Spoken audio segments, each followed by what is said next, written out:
All right, so today we're diving deep into ambiguity. Oh, yeah. We've got a whole stack of sources here. Cool.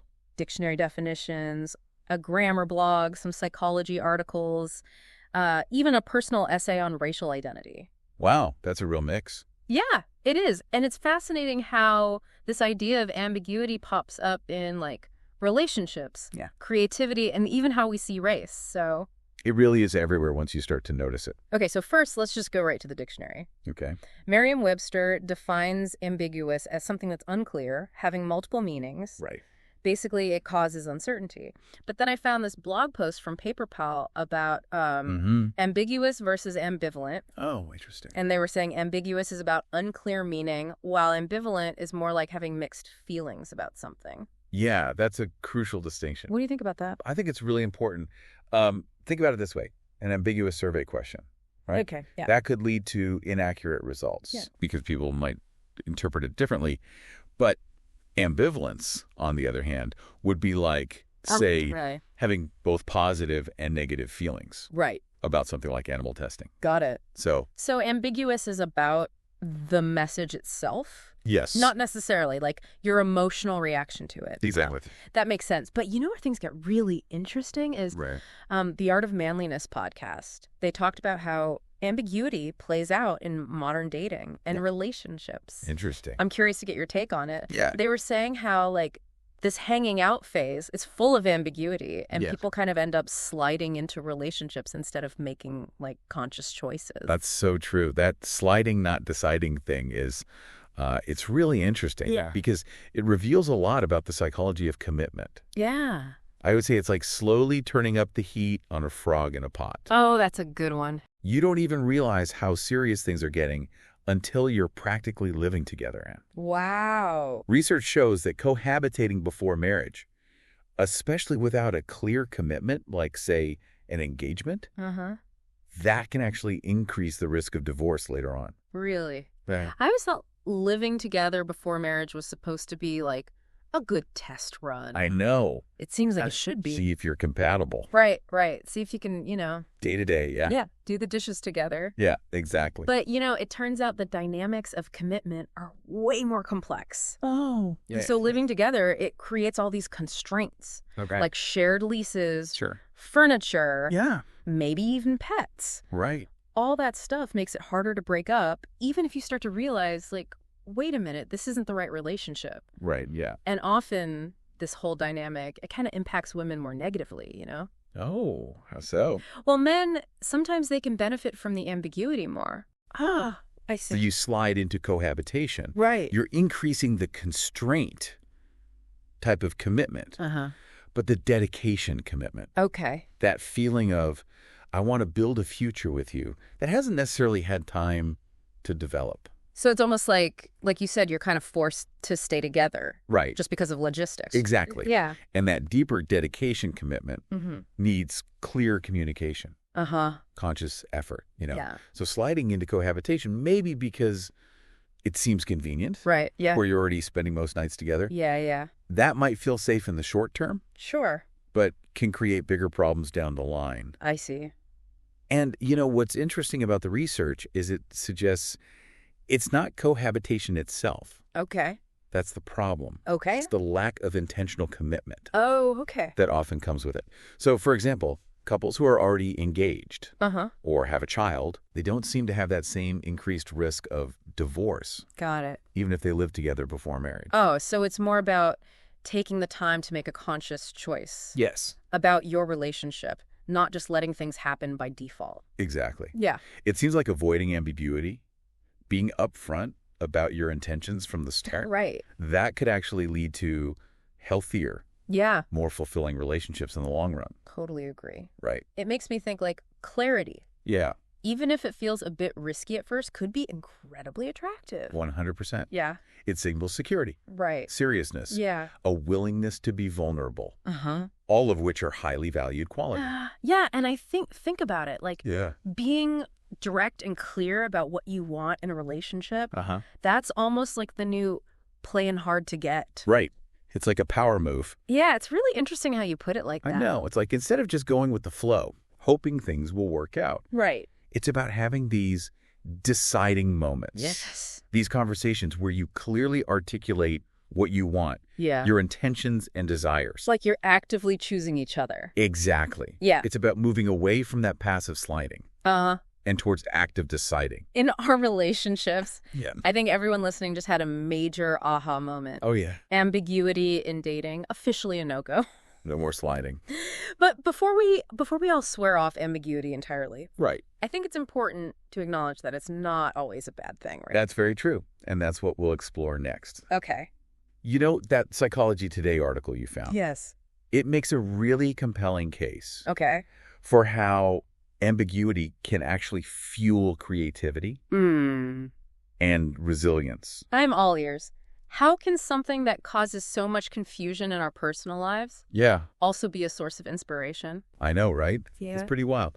Well, it is fascinating, isn't it? How something can cause chaos in our personal lives, but be a source of inspiration in other areas. This Psychology Today article I read, it suggests that ambiguity forces us to think differently, to think outside the docs. Yeah, I can see that.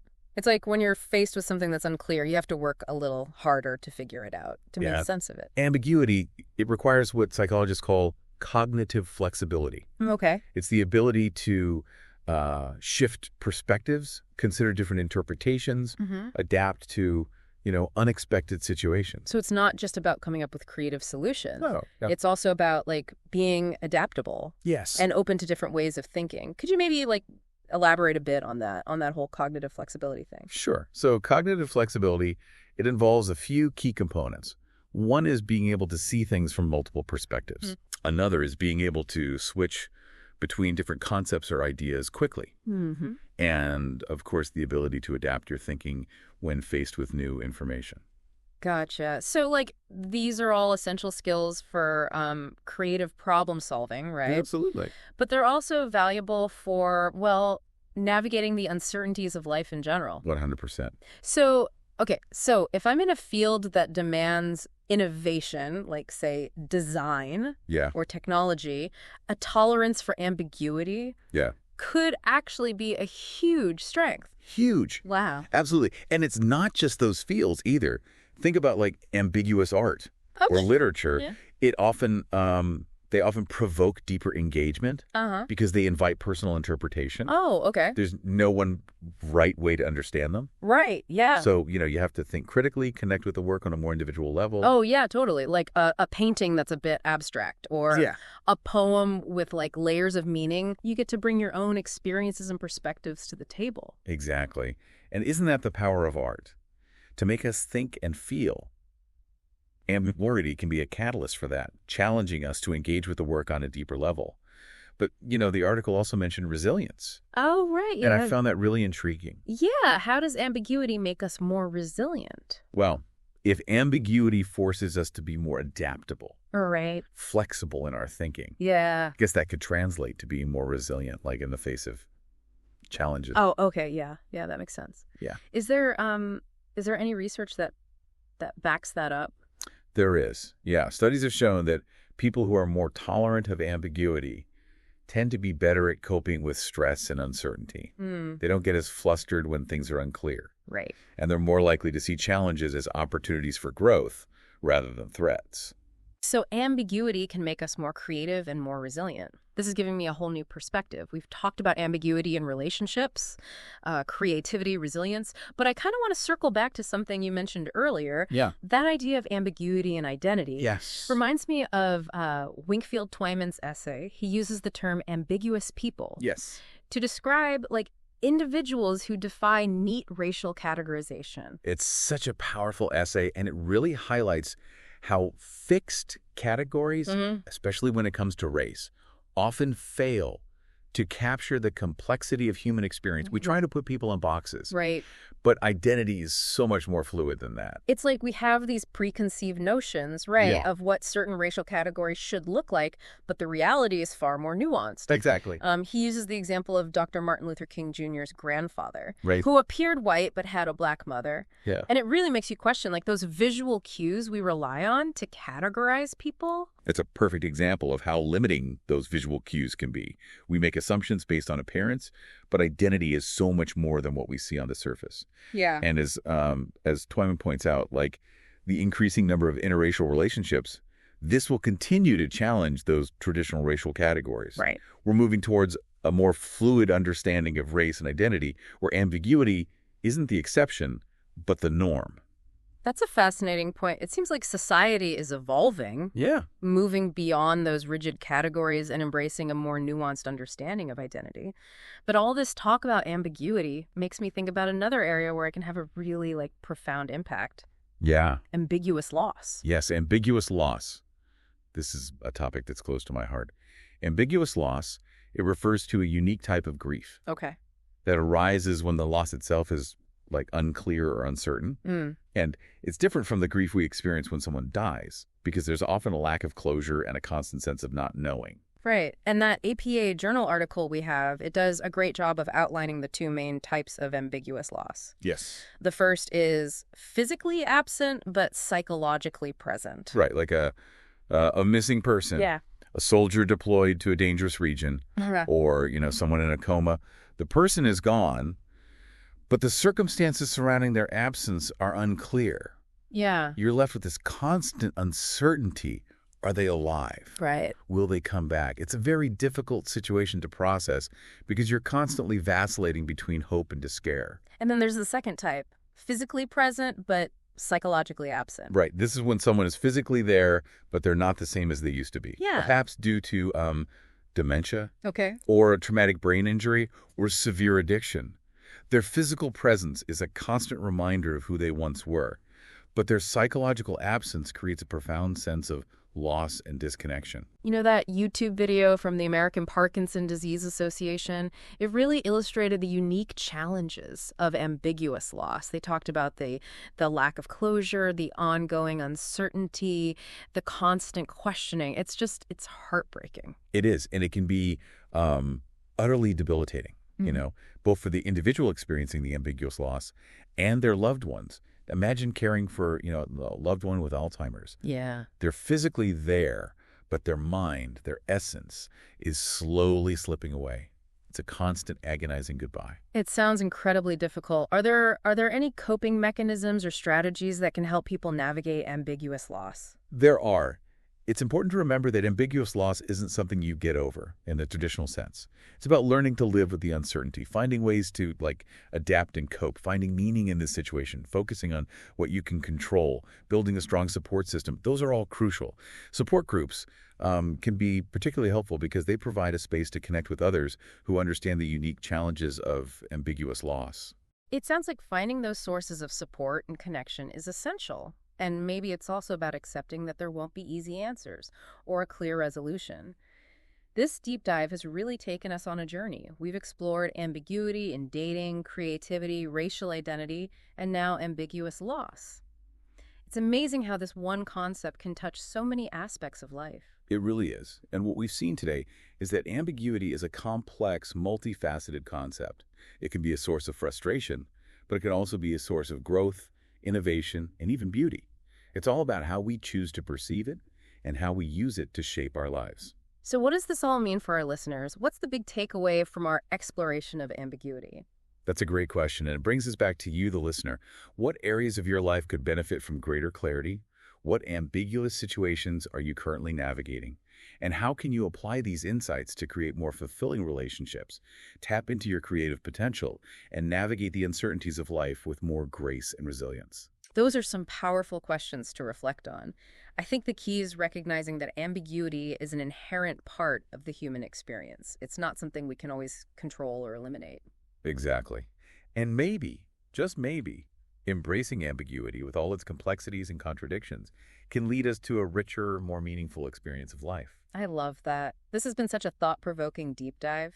It's amazing how a word like ambiguity can open up so many different avenues of discussion. It really speaks to how deeply ambiguity is woven into the fabric of our lives, from our personal relationships to our creative endeavors to the very way we define ourselves and grapple with loss. It's a reminder that life is rarely black and white. There's so much nuance, so much that's open to interpretation.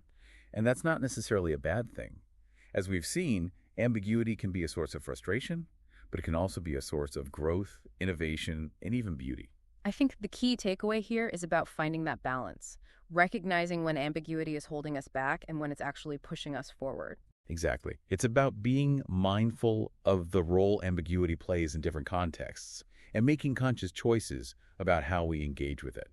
So to wrap things up, let's leave our listeners with a final thought. If ambiguity is a constant in life, how can we learn to navigate it more effectively? Perhaps the first step is acceptance. Acknowledging that ambiguity is an inherent part of the human experience and that it's not something we can always control or eliminate. And then maybe it's about asking ourselves those tough questions. Where do we need more clarity? Where can we embrace the unknown? And how can we use ambiguity to fuel our creativity and resilience? It's a journey of self-discovery, really, and one that we'll all continue to navigate throughout our lives. So keep exploring, keep questioning, and keep diving deep, because even in the midst of uncertainty, there's always something new to learn and discover. And who knows, maybe by embracing ambiguity, we can unlock new possibilities and create a richer, more meaningful experience for ourselves and the world around us. That's a perfect note to end on. Thanks for joining us on this deep dive into ambiguity. Until next time, keep those brains buzzing. It's kind of funny, huh? We started this deep dive talking about, ambiguity in dating. Right. But it feels like we've uncovered so much more. We really have. I mean, we went from, decoding mixed signals. Right. To grappling with the huge uncertainties of ambiguous loss. And it's all connected, It is. It really shows how ambiguity isn't just some abstract concept. It really affects our lives, on so many levels. Totally.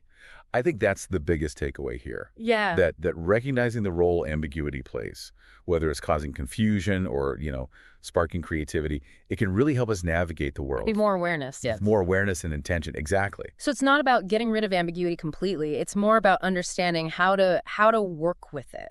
Yes. How to use it to our advantage. Exactly. Sometimes we need more clarity. Sometimes we need to embrace the unknown. It's all about finding that balance, that sweet spot between wanting certainty and being open to the unexpected. And I think, like you said earlier, just recognizing that ambiguity is a natural part of life. It is. We'll always have to deal with it, no matter what. It's part of what makes us human, this capacity to, hold multiple perspectives, to tolerate uncertainty, to find beauty in the unknown. This has been a really eye-opening deep dive. I feel like I have a whole new understanding of ambiguity now. And more importantly, I think I have new questions I need to think about as I go through life. That's great. That's wonderful to hear. And maybe that's the goal, right? To spark curiosity, to encourage reflection, to help you approach ambiguity with more confidence. Thank you so much for joining us on this journey into the world of ambiguity. It's been awesome unpacking these ideas with you. It's been a pleasure. And to our listeners, keep exploring, keep questioning, keep embracing the beautiful complexity of life. We'll see you next time.